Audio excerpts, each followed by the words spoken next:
Hello folks, glad to have you back. In the last episode we talked about classes in ES6. What I want to do in this video, I want to continue our discussion with objects. So we're going to cover object properties and destructuring in this video. Now before we get into any of those topics, let's first review objects and JavaScript. Now as you probably know, in JavaScript, objects are essentially unordered collections of name-value pairs or key-value pairs. In other languages, objects are also known as hash maps, dictionaries, or associative arrays. Now let's have a simple object here. Let's say let obj equals, we're going to use an object literal. The key would just be a key and the value would be value. So in this case, the key, well, it's also known as a property. And when it comes to values that we assign to keys or properties, well, those could be primitives, so they could be strings like value, or they could be numbers, they could be decimals, they can also be booleans like true or false. And lastly, they can also be objects. So it could be an object literal, right, where you can have other name-value pairs, right? But those could also be other types of objects like arrays, for example. They could also be functions because functions are also objects. So we're going to assign a function to a property, and inside of that function you could have some kind of a processing or logic, right? So when we're dealing with functions that are assigned to properties, well, those functions are also referred to as methods. Methods are essentially actions that can be performed on objects. So with that out of the way, let's first look at property shorthand. So let's say you want to create a post object. So you might have a let post equals some kind of an object. Now let's say before that you have your title of the post. We'll assign lorem ipsum dolor, and then let's say you also have the author, and the author would be Alex in this case, right? So in the past, if you wanted to create an object and you wanted to assign keys, they also contain the variables that you have outside of that object. Well, in this case, you would do title, colon, title, and then you would have author, colon, author. And this would work. And in fact, if you console log your post, you're going to see that it has the author and also has the title, because those are the two variables that you define. Now in ES6, you could simplify this example. Instead of duplicating the values like so, you could simply use them once and just put the comma right there for the first one, and the second one just remove the value. So you get exactly the same object as before. Now this doesn't mean that you can't have other properties or values inside of objects. So let's say you can have an ID, or we could just simply assign the value of date now. This would be a timestamp of the current time. When it comes to shorthand properties, the convention is that you put your custom values or the properties that do have values assigned to them below your shorthand properties, like so that it looks nice and clean. And your object obviously is not going to change. Then don't forget that when it comes to objects, the order of properties doesn't actually matter.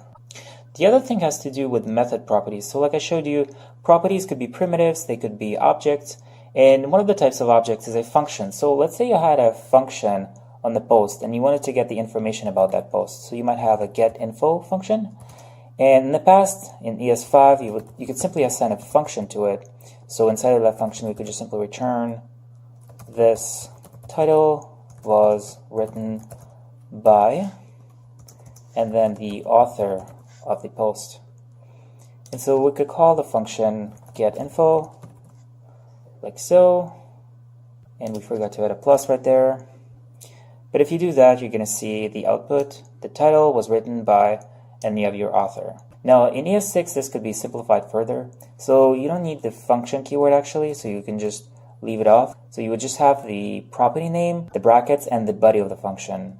Now, of course, you could also pass arguments into it. So let's say you might have some kind of extra information, and you could also add it at the end, like so. So let's say we're going to just put a dot, a space, and then we're going to add the extra information. So one thing we could do to avoid having undefined there, because it's the undefined, because in this case we're not passing any value to the function, so this argument becomes undefined, and when you concatenate it with the rest of the string, undefined becomes a string, so it's being actually injected inside of that string. So one way to alleviate that problem is just to pass an empty string, or we could pass an actual value. So we might say, and it's, well, I'm going to escape the Gonna escape the quote right there, and it's awesome. Like so. And so this is just an example of how you can have arguments inside of those functions. So this has to do with method properties. Now the other thing in ES6 are computed properties or computed property names. And this is a typical use case when you want to assign a variable as an object key. Now the very first thing we're going to look at is the rules for defining keys, just as a reminder. So think about an object, right? Just have a simple object literal here. So what are the rules for defining the keys or the properties of that object? Well, the key can begin with a $sign, it can begin with an underscore, or any Unicode character like A, F, it could be uppercase, could be lowercase, but it cannot begin with a number, so I can't have, let's say, 1 first and then your value. The only way that it's going to work is if you add the quotes around that value, basically. So I'm going to remove the second one, like so, and that's still going to work, and it's going to compile. Now, what are computed property names?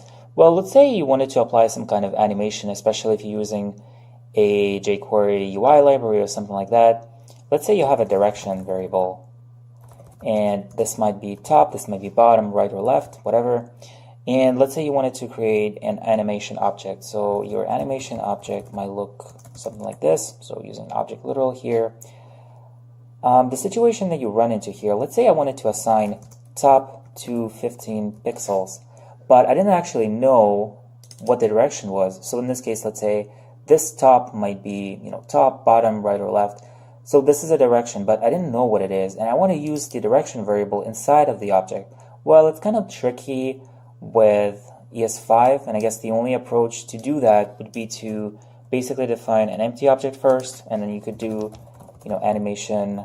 You could use the square brackets, and you would pass the variable inside of it, and then you would basically assign the 15 pixels, and then afterwards you could do console log your animation object.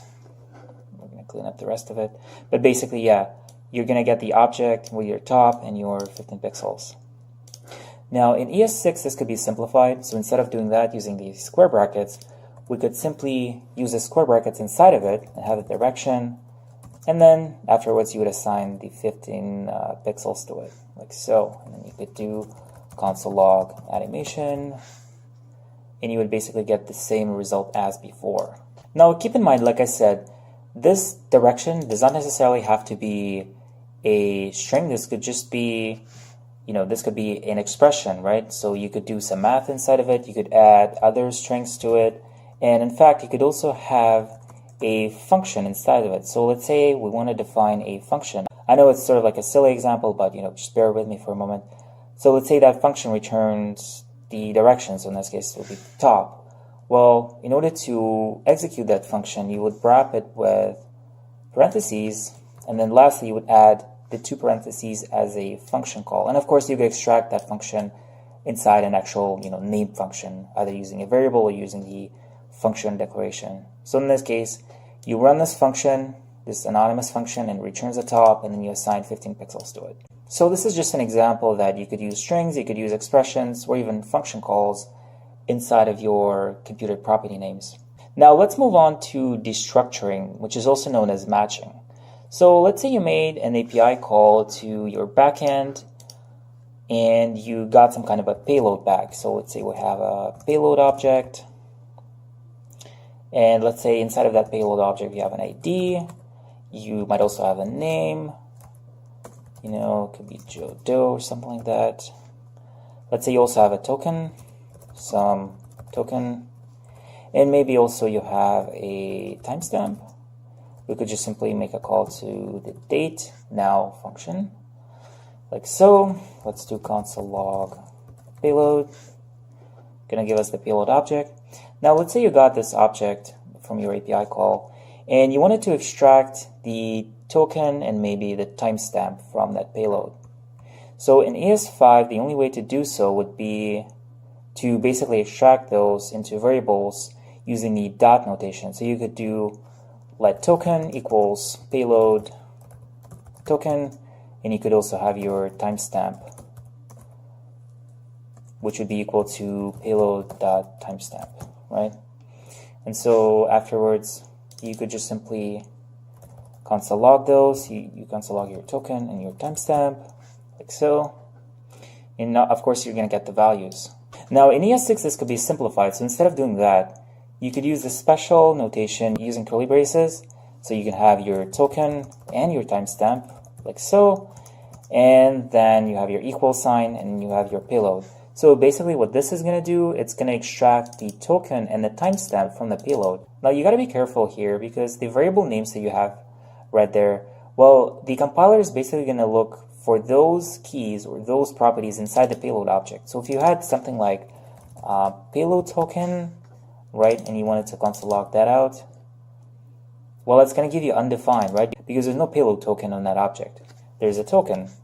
So you could still use that. But if you wanted to assign the token to a different variable name, you could just simply do token colon payload token. So in the end, it's the compiler is going to look for the token key inside the payload object right there, right? And then it's going to assign it to the variable that's going to be called payload token. So at the end, you're going to get your payload token variable and you're going to get your timestamp variable. Now let's complicate this example a little bit. Because in this case, we have an ID and we also have a timestamp. Usually those would be combined into a single object, which might be called meta, short for metadata. So let's say inside of the metadata, we would have an ID and we would also have a timestamp, like so. And we don't need the extra spaces there. Okay. So in this case, the objective for us would be to extract the ID and the timestamp from the payload. Well, the way to do so, let's say we want to extract the ID. So using the new ES6 notation, you could write something like this. So you have your meta object, right? You write meta colon, and then you have your ID. And then lastly, you put equals payload. To prove that this actually works, you can have your console log with ID. And you get the ID. Now in this case, be careful. You're not going to extract the meta information, right? And if you try to do meta, it's not going to do anything. In fact, you're going to see an error because the compiler did not create the meta variable. It only created the ID. And if you did want the ID, you would need to put it separately like so, right? And this is going to work. It's going to give you the object with the ID and the timestamp. Now, the other thing is, like I showed you previously, you don't have to have the same names as properties. So let's say you wanted to, instead of ID, you wanted to have, let's say, payload ID. Well, this is very simple. Like I'm showing you here, you just simply put the colon and then you put the name of the variable that you want to have. So when you console log that out, you're going to get the same ID. So this is basically it for deep matching or deep destructuring. Now, destructuring doesn't only extend to objects. You could also perform destructuring within function arguments. So let's say you had a function that would check your payload token. So we might have check payload token, and let's say this function expects a token, right? Or actually it expects, let's say, payload for now. And inside of that function, we want to have access to the token. So in the past, you would probably do something like this, payload.token. And let's say you also wanted to have the timestamp as before, so you would do payload.timestamp. And then maybe you have a condition that says, if the timestamp is less than basically the timestamp of now, then you want to return an exception. You want to throw an exception that says token expired maybe, right? And then otherwise you would basically be good to go. So you could continue your processing, right? Now if we call this function check payload token and we're going to pass an object into it, so let's say the token would be some kind of a public token, and you would have your timestamp, maybe date now, plus some time into the future. And so maybe we want to console log the token and the timestamp. So as you would expect, it's going to give us the token and the timestamp, right? But if you wanted to use the new syntax, instead of doing all of that, you could simply have your token and the timestamp extracted using destructuring. So you can have your token and you can have your timestamp as function arguments, right? So you can remove the other declarations like so. And when you console log them out, you're going to get the same token and you're going to get your timestamp essentially. And of course, if you wanted to have custom variable names, because you don't really have to stick to the same property names as the object you're given. So in this case, let's say instead of token, you wanted to have payload token, where, as I showed you before, you would basically have your colon, and then you put the name of the variable that you want to have in the end, and you replace the token with payload token. So that's going to give you the same exact value right there. Now, when it comes to destructuring, it doesn't only extend to objects, it can also be performed with arrays. Now, let's say we have an array of, let's say, friends. So as those friends, let's say we might have an array of objects. So let's say the first one would be Alex, and he would be of age 21. Then we might have, let's say, I don't know, Craig would be something like 33. And then lastly, we might have another object right there, maybe Emma. And let's say she's going to be 25. Now let's say you wanted to have access to the second and the third elements inside of that array. So you might have something like let Craig equals friends the second one, and then you might have Emma equals friends the third one, and then finally you want to do console log Craig and Emma, and we just need to put a comma right there, and we're going to get the two objects, Craig and Emma. So this is the traditional or ES5 approach. In ES6 you could actually simplify this quite a bit using array destructuring. So using array destructuring, you would have something like this. So we want to skip Alex in this case, right? So to skip the first element, you simply put a comma. Then for your variable, you might have Craig, and again, you might have Emma. And that would equal to friends. So in the end, we get the same objects, Craig and Emma. Now let's say if you wanted to skip Craig from there, it's very simple. You could have your first element, which would be Alex. To skip the second one, you would basically have an extra comma, and then you have your Emma. So this is basically going to give you Alex and Emma right there. And we get the objects. Now the other thing is, let's say you wanted to swap the two elements. Doesn't really make much sense in this example, but let's say we wanted to swap Alex and Emma. So in this case, you would use the following syntax. You would have your Emma, and you would have your Alex, and they would be assigned Alex and Emma. Now in this case, yeah, you have to be careful with semicolons. You've probably noticed so far that in my episodes or my videos, I don't actually tend to use semicolons. This case is kind of like an edge case. You actually have to use a semicolon. So you have to use a semicolon at the end of the let initialization or declaration right there. And in that case, it's going to work. So we get our Emma and Alex. And of course, the first object is Alex, but we swapped it with Emma. That's why you get Emma right there. And for the second one, you get Alex right there. So this is how we do array destructuring as well as element swapping. Now remember we talked about destructuring within function arguments? This is also called as context matching. Context matching is also applicable to arrays. So let's have a simple example here. Let's say we have an array of friends. So we might have, let's say, Alex and Emma. I'm going to stick to the same example. And let's say we have a function that basically is going to greet your the friends that you pass inside. So in the past, you would basically pass your friends argument, and then let's say we wanted to have access to Alex. This would be friends 0, right? The very first element, and the second one would be Emma, friends 1. You could even put them on the same line, like so, with a comma. And then lastly, you could do something like console log hello, comma, Alex, like so, and Emma, and maybe we put an exclamation point at the end, like so. And we can call the greet function with our friends, and we're gonna get hello, Alex and Emma right there. Now again, this is an older approach. If you wanted to use array destructuring, well, you could simplify this quite a bit again.